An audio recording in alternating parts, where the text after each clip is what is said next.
Hello friends, नमस्कार। स्वागत है आपका गवर्नमेंट एग्जाम प्रिपरेशन में। आज हम लोग देखने वाले हैं यूपी डीएलएड के लिए क्विक रिवीजन में थर्ड सेमेस्टर के लिए समावेशी शिक्षा का, ठीक है, जो कि राजन और पवन सीरीज का जो भी निचोड़ है वो हम लोग देखेंगे। मेन पॉइंट्स, मेन क्रक्स है उसको देखेंगे। चलिए क्विक रिवीजन कर लेते हैं इस विषय का। शुरू करते हैं आज का सेशन। उससे पहले जान लीजिए मेरे बारे में थोड़ा, ठीक है। 6 टू 12 जो है जवाहर नवोदय विद्यालय से किया हूँ। बीटेक हूँ, बीटीसी 2018 में पास किया हूँ। Super TET, UP TET, C TET, primary middle दोनों। एमए 2022 में राजसी टंडन से ओपन यूनिवर्सिटी से। 3 नौकरियाँ एजी ऑफिस में as a clerk, Uttar Pradesh में सब इंस्पेक्टर और बेसिक शिक्षा में गवर्नमेंट टीचर, ठीक है। एक एक डिजाइन करने के बाद पकड़ा हूँ। आगे बढ़ते हैं, अब देख लेते हैं हम लोग पहला प्रश्न। विशिष्ट बालक कौन है भाई? देखिए, विशिष्ट बालक क्या है? प्रतिभाशाली बालक, मंदबुद्धि बालक, दृष्टिदोष बालक, ठीक है। दृष्टिदोष बालक, ये सब क्या है? विशिष्ट बालक है। प्रतिभाशाली, जिसका आईक्यू लेवल बहुत ज़्यादा है। मंदबुद्धि, जानते हैं, थोड़ा बुद्धि से कमज़ोर हो। और जो दृष्टिदोष वाला बालक हो, यानी कि कोई ना कोई रूप में उसकी कमियां हैं, ठीक है। देखिए, ये जो या कम आपको लगता है कि जो कमियां हैं, ठीक है, और जो प्रतिभाशाली है वो विशिष्ट बालक होते हैं। लेकिन जो सामान्य बालक होता है, सामान्य बालक होता है, वो विशिष्ट बालक नहीं होता है। क्यों? क्योंकि इस पे एक्स्ट्रा केयर की ज़रूरत नहीं पड़ती है। बाकी अन्य बालक पे एक्स्ट्रा केयर की ज़रूरत पड़ती है। जो प्रतिभाशाली है उसको एक्स्ट्रा क्लास, उसको और रिदम में लाने के लिए और एक्स्ट्रा चीज़ों को पढ़ाना पड़ता है। जो मंद बुद्धि के हैं, दृष्टिदोष से पीड़ित है, उनको जो है अलग तरीके से की ज़रूरत है, ठीक है। प्रतिभाशाली बालकों की शिक्षा में क्या आवश्यक है?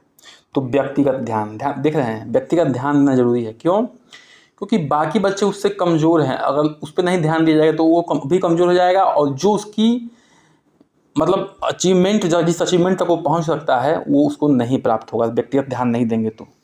प्रश्न संख्या 3 पे आते हैं। प्रारंभिक अवस्था में मंदबुद्धि बालकों की पहचान हो सकती है तो प्रक्षेपी प्रविधि से। ये एक विधि है जिसमें मंदबुद्धि बालकों की क्या होती है? पहचान होती है। चौथे पे आते हैं, निर्देशन की आवश्यकता होती है। देखिए, निर्देशन की आवश्यकता किसको होती है? अपंग व्यक्ति को, विशेष व्यक्ति को, सामान्य व्यक्ति को। निर्देशन की आवश्यकता सबको होती है, ठीक। कहने का मतलब ये है कि निर्देशन की आवश्यकता सबको होती है। निर्देशन क्या है? उसको गाइड करना, किसी भी फील्ड में, किसी भी क्षेत्र में काउंसलिंग करना, ये निर्देशन होता है। दृष्टिदोष की पहचान, देखिए, दृष्टिदोष की पहचान क्या है? आंखों को बार बार झपकाता है, पढ़ते समय आंखों में दर्द हो जाता है, पुस्तक को आंखों के निकट रख के पढ़ता है, ठीक है। पढ़ते समय आंखों में दर्द, पुस्तक को निकट रख के पढ़ता है, आंखों को बार बार झपकाता है, सब क्या है? दृष्टिदोष में आएगा।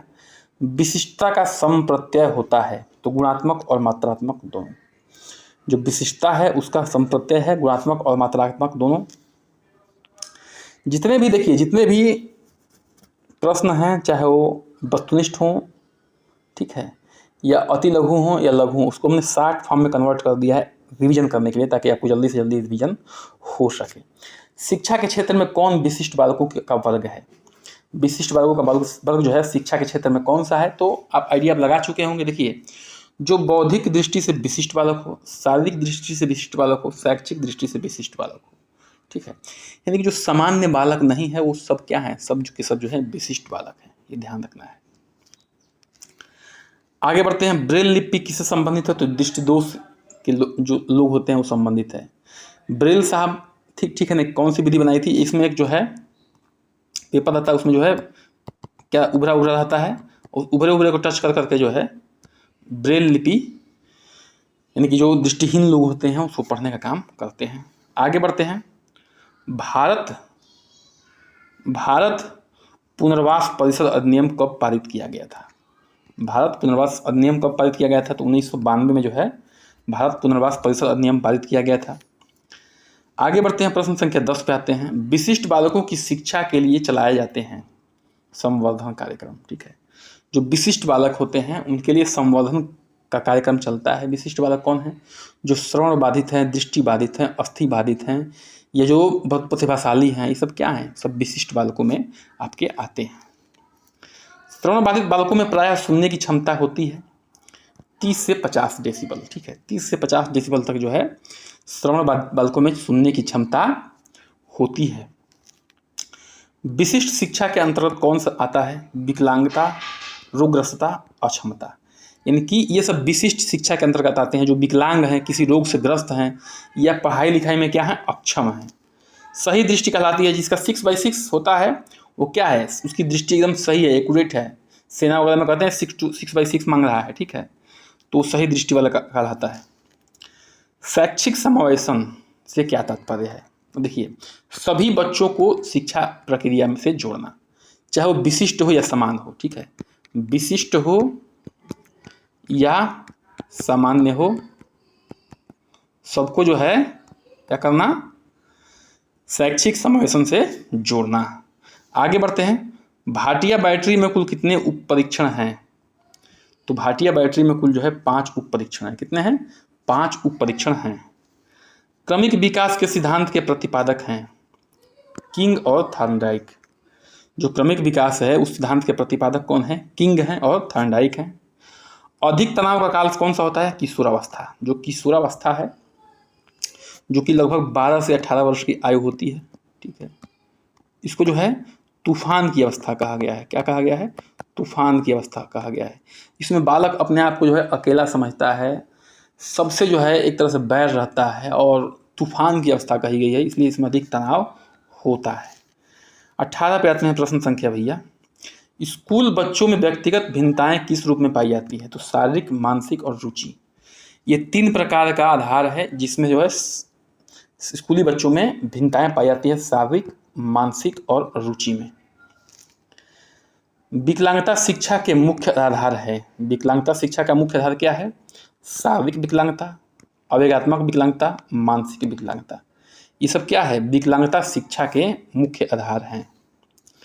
सांकेतिक भाषा किसके लिए प्रयुक्त होता है? तो श्रवण बाधित के लिए। जो सांकेतिक भाषा है, जो सुनने में अक्षम है, उसके लिए जो है सांकेतिक भाषा का प्रयोग होता है। जो गूंगे लोग होते हैं, आप लोग ध्यान दिए होंगे, वो संकेत में क्या करते हैं? बात करते हैं। निर्देशन का प्रकार क्या है? शैक्षिक निर्देशन, व्यक्तिगत निर्देशन और व्यावसायिक निर्देशन। यानी कि निर्देशन जो है, यानी कि काउंसलिंग जो है आपका, यानी जो परामर्श कर सकते हैं या निर्देश देना कर सकते हैं। सॉरी, निर्देश और परामर्श अलग चीज़ है। तो निर्देश जो है शिक्षा के क्षेत्र में भी हो सकता है, व्यक्तिगत निर्देशन भी हो सकता है और व्यावसायिक क्षेत्र में भी हो सकता है। आगे बढ़ते हैं। शिक्षण प्रक्रिया में अनुकूलन की आवश्यकता होती है। शिक्षण प्रक्रिया में किन बच्चों को अनुकूलन की आवश्यकता होती है? उनको जो है उस माहौल में ढलना होता है या ढालना होता है, जो भी है। तो जो श्रवण बाधित हैं, जिनको सुनने में दिक्कत है, अस्थिर बाधित है या अस्थि बाधित है, यानी कि उसके जो है कहने का मतलब है कि हड्डियों में समस्या है, या दृष्टि बाधित है जिसको देखने में समस्या है। देखिए, प्रतिभाशाली बालक को अनुकूलन की आवश्यकता नहीं होती है। प्रतिभाशाली बालक जो होता है उसको अनुकूलन की आवश्यकता है, वो खुद प्रतिभाशाली है, वो माहौल में ढल जाता है। विकृत बालकों को बनना चाहिए आत्मनिर्भर। जो भी विकृत बालक हैं, ठीक है, रोग ग्रसित हैं या दृष्टिबाधित हैं, या मतलब कि जो भी समस्याएं हों, समस्यात्मक बालक हैं, वो जो है उनको जो है क्या होना चाहिए? आत्मनिर्भर बनना चाहिए। नहीं तो क्या होते हैं? वो परिवार पे बोझ बन जाते हैं। वर्तमान में निःशक्त बच्चों की शिक्षा को क्या कहा जाता है? तो समावेशी शिक्षा। जो निःशक्त है, यानी कि किसी न किसी रूप में जो है अक्षम है, उन बच्चों को की जो शिक्षा होती है उसको समावेशी शिक्षा कहते हैं। समावेशी शिक्षा का मतलब होता है सभी प्रकार के बच्चों को लेके चलना, एक साथ लेके चलना, ठीक है, चाहे वो किसी भी प्रकार के बच्चे हों। हकलाने का कारण क्या हो सकता है? बच्चे जो हकलाते रहते हैं उनका कारण क्या हो सकता है? तो वंशानुगत हो सकता है और वातावरण से सभी संबंधित हो सकता है। यानी कि उनमें हो सकता है कि वंशानुगत ही प्रॉब्लम हो, माता पिता में हो, या वातावरण से भी मिल सकता है। मंडलीय मनोविज्ञान, ठीक है, मंडलीय मनोविज्ञान केंद्र कहाँ पे स्थित है? तो ये आगरा में है। कहाँ पे है? मंडलीय मनोविज्ञान केंद्र कहाँ पे स्थित है? आगरा में है। मनोविज्ञान केंद्र का प्रमुख कार्य क्या है? देखिए, जो मनोविज्ञान केंद्र होते हैं उनका मुख्य कार्य क्या होता है? निर्देशन करना, प्रशिक्षण करना, शोध कार्य करना। निर्देशन, प्रशिक्षण और शोध कार्य करना जो है उनका मुख्य कार्य होता है। दृष्टिबाधिता का मुख्य कारण क्या है? ठीक है, दृष्टिबाधिता का मुख्य कारण क्या है आपको बताना है। दृष्टिबाधिता का मुख्य कारण क्या है? वातावरण और वंशानुक्रम, इसमें भी वही है, ठीक है। जो दृष्टिबाधिता होती है वो भी वातावरण से मिलता है या वंशानुक्रम से मिलता है। आगे बढ़ते हैं। अच्छे निर्देशन सेवा होती है तो बाल केंद्रित होती है। क्या होती है? बाल केंद्रित, शिक्षक केंद्रित नहीं होती है। शिक्षा केंद्रित नहीं होती है, बाल केंद्रित होती है। ऐसा निर्देशन देना जिससे बच्चे को डायरेक्ट जो है इंजेक्शन की तरह कार्य करे, यानी कि बच्चे को डायरेक्ट फायदा करे, वो होती है बाल केंद्रित निर्देशन। शारीरिक रूप से अक्षम व्यक्ति को समानता होती है, ठीक है। जो शारीरिक रूप से अक्षम व्यक्ति है उसको लिखने उखने में ज़्यादा प्रॉब्लम होती है, ठीक है। डिस्ग्राफिया, देखिए ग्राफिया में ग्राफ बनाते हैं हाथ से, ठीक है, तो डिस्ग्राफिया। डिसकैलकुलिया, कैलकुलिया से नाम कैलकुलस से आ रहा है, ठीक है, तो कैलकुलिया में गणित तो इसके सवाल करने में क्या रहता है, उसको समस्या हो रहा है। आगे बढ़ते हैं, प्रश्न संख्या 31 पे आते हैं। व्यक्ति को बुद्धिमत्तापूर्ण चयन एवं सामंजस्य की दी जाने वाली सहायता निर्देशन है, यह कथन किसका है? व्यक्ति को बुद्धिमत्तापूर्ण चयन और सामंजस्य की दी जाने वाली सहायता क्या कहलाता है? निर्देशन कहलाता है, ठीक है। तो यह कथन किसका है? आर्थर जे जोन्स का। कथन भी आता है आपके एग्जाम में, याद रखना है आपको। निर्देशन तथा परामर्श देने का कार्य प्रारंभ होना चाहिए उच्च प्राथमिक स्तर से। निर्देशन और परामर्श किस स्तर से देना चाहिए? कार्य प्रारंभ करना चाहिए उच्च प्राथमिक स्तर से, ठीक है। उच्च प्राथमिक माने 6 to 8 कक्षा से, ठीक है, 6 से 8। परामर्श से संबंधित उपकरण हैं। जो परामर्श से संबंधित उपकरण कौन से हैं? संचित अभिलेख, साक्षात्कार, आत्मकथाएं एवं निरीक्षण। जो संचित अभिलेख हैं, ठीक है, जो अभिलेख रखे हुए हैं वो परामर्श में सहायता कर सकते हैं। साक्षात्कार यानी कि इंटरव्यू वगैरह, और आत्मकथाएं और निरीक्षण, ये सब जो है परामर्श में सहायता कर सकते हैं, उससे संबंधित हैं। समस्यात्मक बच्चों की पहचान की जानी चाहिए निरीक्षण विधि का प्रयोग करके, साक्षात्कार द्वारा, मनोवैज्ञानिक परीक्षण द्वारा। निरीक्षण विधि द्वारा प्रयोग करके, साक्षात्कार विधि द्वारा, मनोवैज्ञानिक परीक्षण द्वारा। ये सब क्या है? समस्यात्मक बच्चों की पहचान की जाती है इसमें, ठीक है। ब्रेल लिपि उपयोगी है, ठीक है। ब्रेल लिपि किसमें उपयोगी है? तो अभी बात हो चुकी है, दृष्टिबाधित लोग होते हैं वो ब्रेल लिपि की सहायता से पढ़ना लिखना सीखते हैं। आगे बढ़ते हैं। पिछड़े बालक की पहचान हेतु प्रशिक्षण है। जो पिछड़े बालक होते हैं उनकी पहचान कैसे की जा सकती है, उनकी पहचान करने के बाद प्रशिक्षण जो मिलता है, सामान्य बुद्धि परीक्षण होता है, मानवीकृत उपलब्धि परीक्षण होता है, नैदानिक परीक्षण होता है। जो पिछड़े बालक होते हैं उनके लिए ये सब परीक्षण किया जाता है। अगला प्रश्न 37। वंचित होना निम्न स्तरीय जीवन दशा या अलगाव को पोषित करता है जो कि कुछ व्यक्तियों को उनके समाज के सांस्कृतिक उपलब्धियों में भाग लेने से रोक देता है। यह कथन किसका है? तो वालमैन का है। वंचित होना बता रहे हैं कि यह जो है निम्न स्तरीय जीवन दशा है या अलगाव है जो पोषित करता है कि कुछ व्यक्तियों को उनके समाज की सांस्कृतिक उपलब्धियों से भाग लेने से रोक देता है। धीमी गति से सीखने वाले बच्चों की समस्या होती है। जो बच्चे धीमी गति से सीखते हैं, ठीक है, ऐसे बच्चों को क्या समस्या होती है? भाषा या वाणी की समस्या। जो बच्चे धीमी गति से सीखते हैं उनकी बात हो रही है कि भाषा या वाणी की समस्या हो सकती है, दृष्टि एवं व्यवहारिक समस्या हो सकती है, श्रवण एवं प्रत्यक्षीकरण की समस्या हो सकती है। एकदम टू द पॉइंट कार्य किया गया है, ठीक है। ऐसे प्रश्न आएंगे, थोड़ा सा आपको ध्यान देना होगा, आप जो आसानी से कर ले जाएंगे और लिख ले जाएंगे, ठीक है। अस्थिबाधित का कारण क्या है? अस्थिबाधित यानी कि हड्डियों में समस्या। तो जन्मजात हो सकता है, दुर्घटना से हो सकता है, बीमारी से हो सकता है। ये अस्थि में पर समस्या जो है इन 3 कारणों से हो सकता है। 40 पे आते हैं। प्रतिभाशाली बालक हेतु शिक्षण विधि है। जो प्रतिभाशाली बालक हैं उनके शिक्षण के लिए कौन कौन सी विधियाँ हैं? गतिवर्धन, उनकी गति में और तेजी लाना, संपन्नीकरण या विशेष पाठ्यक्रम, उनके लिए विशेष पाठ्यक्रम की बनाई जाए, क्योंकि भैया वो एक विशिष्ट बालक है, प्रतिभाशाली बालक है, उसका IQ लेवल जो है क्या है? 140 से ऊपर है, ठीक है। विशिष्ट कक्षाएं। CAT का प्रशिक्षण किसके लिए जाता है? बच्चों के लिए। बच्चों माने कि बॉयज के लिए, लड़कियों के लिए नहीं है ये CAT का प्रशिक्षण, ध्यान रखना। मंद बाधित बच्चों का डेसिबल स्तर है, यानी कि जो कम बच्चे सुनते हैं उनका जो है 55 से 69 डेसिबल है। आता है डायरेक्ट प्रश्न। सामान्य बच्चे का IQ लेवल कितना होता है? 90 से 105, कहीं कहीं 90 से 110 भी है, तो ध्यान रखना है, ये थोड़ा सा अंतर है। तो सामान्य बच्चे का जो IQ लेवल है 90 से 110 या 105। 44 पे आते हैं। विशिष्ट व्यक्ति ऐसा व्यक्ति है जिसकी शारीरिक, मानसिक, बुद्धि, इंद्रियां, मांसपेशियां की क्षमताएं अनोखी है। यह कथन किसका है? विशिष्ट व्यक्ति ऐसा व्यक्ति है जिसकी शारीरिक, मानसिक, बुद्धि, इंद्रियां, मांसपेशियां की क्षमताएं क्या है? अनोखी है, अलग है, सामान्य। किससे अलग है?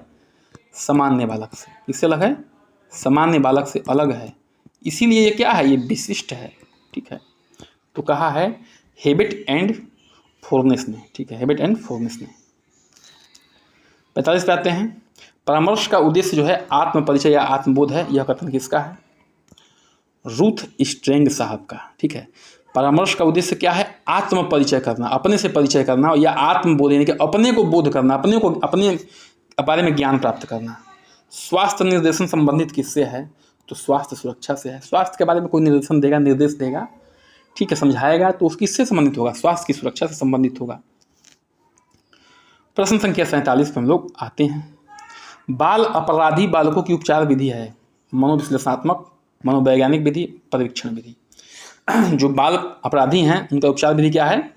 मनोविश्लेषणात्मक विधि, मनोवैज्ञानिक विधि है, परीक्षण विधि है। विशिष्ट वर्ग के बालक नहीं होते हैं, कौन? सामान्य बालक। बता चुका हूं, जो सामान्य बालक हैं वो विशिष्ट वर्ग के बालक में नहीं आते हैं। मनोविश्लेषण विधि के जनक हैं, जो मनोविश्लेषण विधि है उसके जनक जो है फ्राइड साहब हैं। कौन है? फ्राइड। सामूहिक परीक्षण होता है, ठीक है, जो सामूहिक परीक्षण होता है किसमें होता है? शाब्दिक या अशाब्दिक। जो सामूहिक परीक्षण होता है या तो शाब्दिक रूप से हो सकता है या अशाब्दिक रूप से हो सकता है, ठीक है, बोल के या लिख के। इंटरव्यू भी होता है, या तो आप जो है डायरेक्ट क्या कर सकते हैं, पेपर ले सकते हैं। मनोविज्ञान शाला उत्तर प्रदेश कहाँ पे स्थित है? इलाहाबाद में, ठीक है। प्रतिभाशाली बच्चों की बुद्धि लब्धि है, तो 140 से ऊपर, 140 से ऊपर जो है प्रतिभाशाली बच्चों की बुद्धि लब्धि है। बात कर चुके हैं इस पर, इसलिए जल्दी करते हैं। निर्देशन नवयुवकों को अपने से, दूसरों से और परिस्थितियों से सामंजस्य करना सीखने के लिए सहायता देने की प्रक्रिया या कथन किसका है? जो निर्देशन होता है क्या करता है? नवयुवकों को अपने से, दूसरों से और परिस्थितियों से क्या बनाता है? उसको सामंजस्य क्रिएट करवाता है। यही उसको सिखाया जाता है किसमें? निर्देशन में, कि भैया आप अपने सामंजस्य बनाओ, दूसरों से बनाओ और परिस्थितियों से बनाओ। यह जो है कथन किसका है? तो स्किनर साहब का है। परामर्श में व्यक्ति को समस्या समाधान हेतु सहायता दी जाती है वार्तालाप के माध्यम से। परामर्श में व्यक्ति को समस्या समाधान हेतु जो है सहायता कैसे दी जाती है? वार्तालाप से जो है परामर्श दिया जाता है उसको, ठीक है।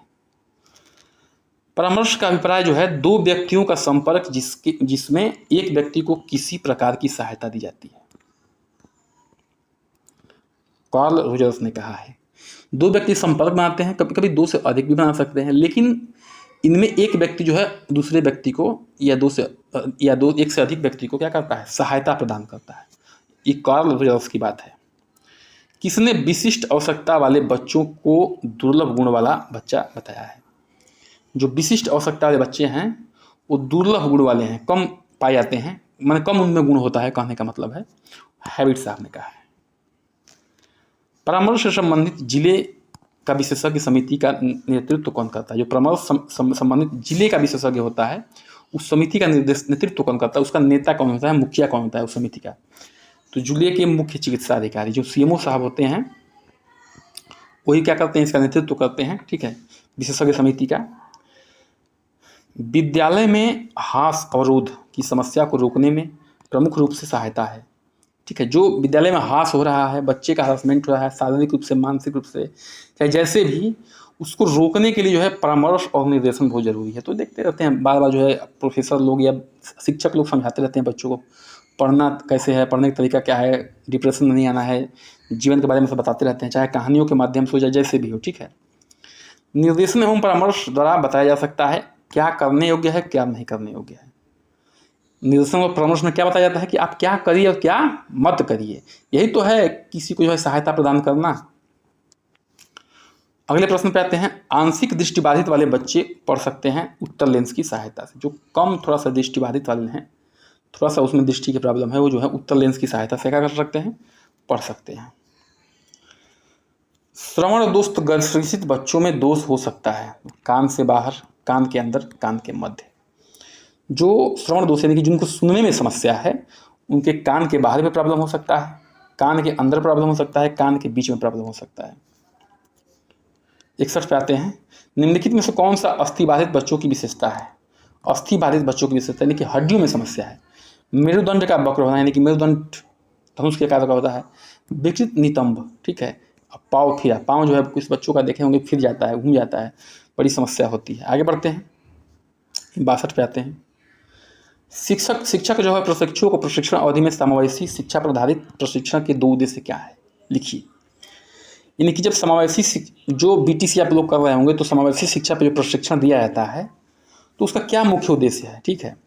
यह समावेशी बालकों की क्षमताओं, रुचियों और समस्याओं से परिचित हो सकें कि क्या क्या जो समावेशी बालक हैं, यानी कि जो आंशिक रूप से दृष्टिहीन हैं, श्रवण बाधित हैं, ठीक है, अस्थि से बाधित हैं, इनसे आप जो है परिचित हो सकें और उनको धैर्यशील होकर क्या कर सकें, उनको हैंडल कर सकें।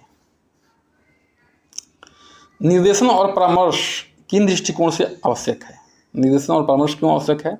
बालकों के भविष्य के मार्गदर्शन प्रदर्शित करता है और बालकों में निर्णय लेने की क्षमता को विकसित करता है, ठीक है। बालकों की मार्ग को प्रदर्शित करता है, किस मार्ग पे चलना है, क्या करता है, उनके जो है निर्णय लेने की क्षमता को विकसित करता है। परामर्श का क्या उद्देश्य है? व्यक्ति को उसके व्यवहार और अभिवृत्तियों में परिवर्तन लाने हेतु सहायता। व्यवहार और अभिवृत्तियों में परिवर्तन लाने हेतु सहायता प्रदान करना, वही क्या है, परामर्श है। डीजीपी का पूरा नाम क्या है? Digital guidance psychology. Digital guidance psychology, ठीक है। अन्वेषण विधि की खोज किसने किया था? Professor H.E. Armstrong. Professor H.E. Armstrong ने अन्वेषण विधि का खोज किया था। 50 से 60 बुद्धि लब्धि वाले बच्चे को किन श्रेणियों में रखा जाता है? तो मूर्ख श्रेणी में। जो 50 से 60 जिनका IQ लेवल है उनको जो है मूर्ख श्रेणी में रखा जाता है। बाणी बाधित बच्चे कौन होते हैं? तो ऐसे बच्चे जो वाक विकलांग कहे जाते हैं। हकलाना, तुतलाना, धीरे धीरे अटक कर बोलना, नाक के सुर में बोलना, ये वाक विकलांग है। वाक विकलांग मतलब होता है कि बोलने में समस्या। किसमें समस्या? बोलने में समस्या। तो ये किस प्रकार के बच्चे हो सकते हैं, देख सकते हैं आप।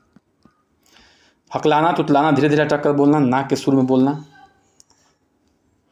सामान्य बच्चों में कौन कौन सी मानसिक भिन्नताएं होती हैं? जो सामान्य बच्चे होते हैं उनमें कौन कौन सी मानसिक भिन्नताएं होती है? देखिए, तो कोई मंद गति से सीखता है, बुद्धि लब्धि का निम्न स्तर हो सकता है, ध्यान केंद्रित करने में समस्या आ सकती है, सृजन क्षमता की कमी हो सकती है, किसी चीज़ को बनाने में भी समस्या आ सकती है। तो सामान्य बच्चों में क्या ये मानसिक भिन्नताएं इस प्रकार से आती हैं।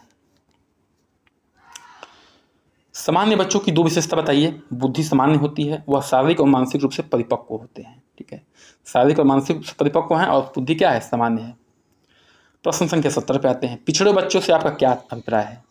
जो बच्चे अपने कार्य में सामान्य साथियों से पीछे रहते हैं वो पिछड़े व्यक्ति बालक कहलाते हैं, ठीक है।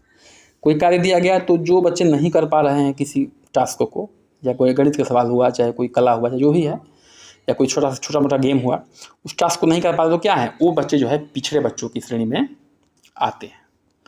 बच्चों का वास्तविक आयु गणना कैसे की जाती है? ठीक है, तो वास्तविक आयु मानसिक आयु 100 बटा बुद्धि लब्धि, ठीक है। तो IQ लेवल को भी आप लोग कर लीजिए, फार्मूला याद कर लीजिए। IQ लेवल का वो क्या हो जाएगा, मानसिक आयु गुणे 100 अपान वास्तविक आयु, ठीक है। अब देखिए, बहुत लोग जो है मानसिक आयु ऊपर रहेगा कि वास्तविक आयु ऊपर रहेगा, इसमें कन्फ्यूज जाते हैं। अब देखिए, ये IQ है, ये वह है, दोनों में गोला है, तो इसमें तिर्यक कर लीजिए, ठीक है।